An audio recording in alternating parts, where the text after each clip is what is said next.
So before I get into the video, I want to give you some backstory on how this guitar came to be.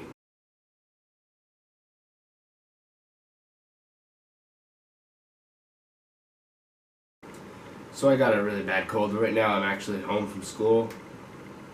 People think I'm on strike because today's that global climate strike thingy, but no, I just am sick. I am really sick.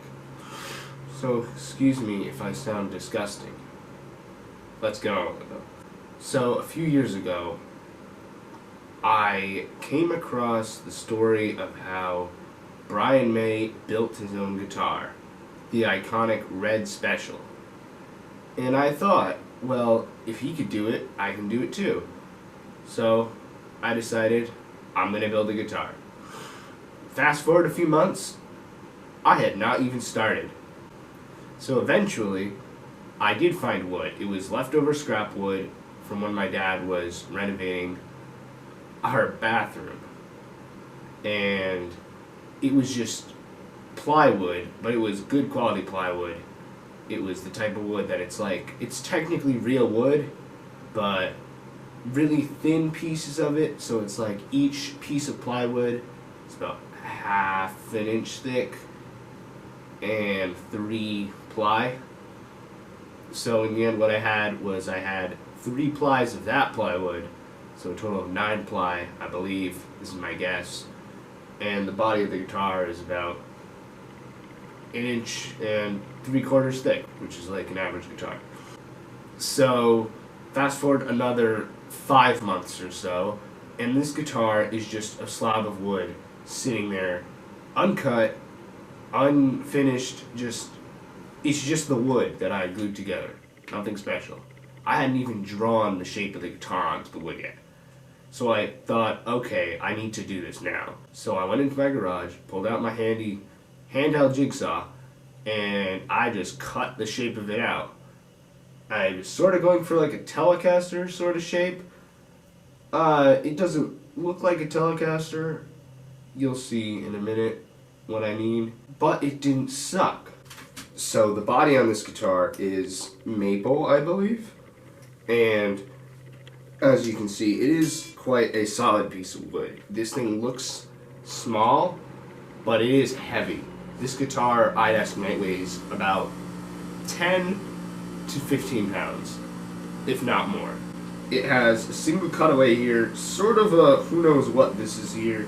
I did put a contour here and somewhat of a contour here.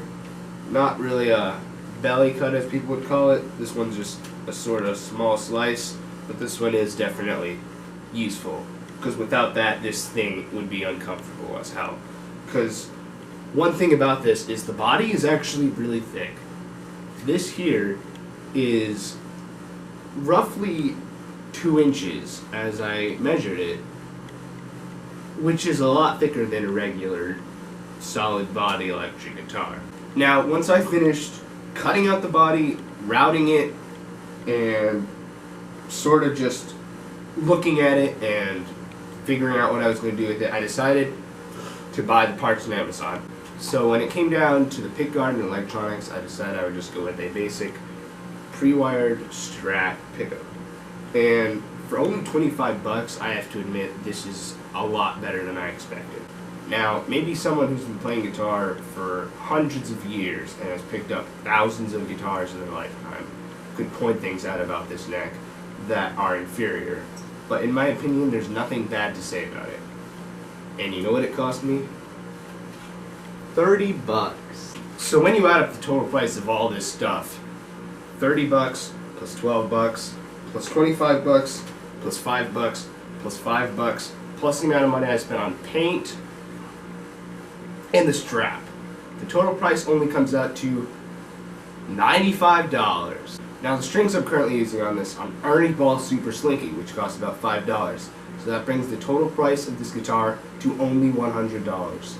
Now, you might say, yes, well, the body, I made it myself, so it definitely drops down the price of the guitar. But when you consider the fact that it sounds and feels and plays amazing, you would never guess this only cost $100 to make.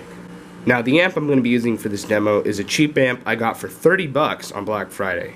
And the mic I'm using is just a normal mic I got for $12 at Micro Center.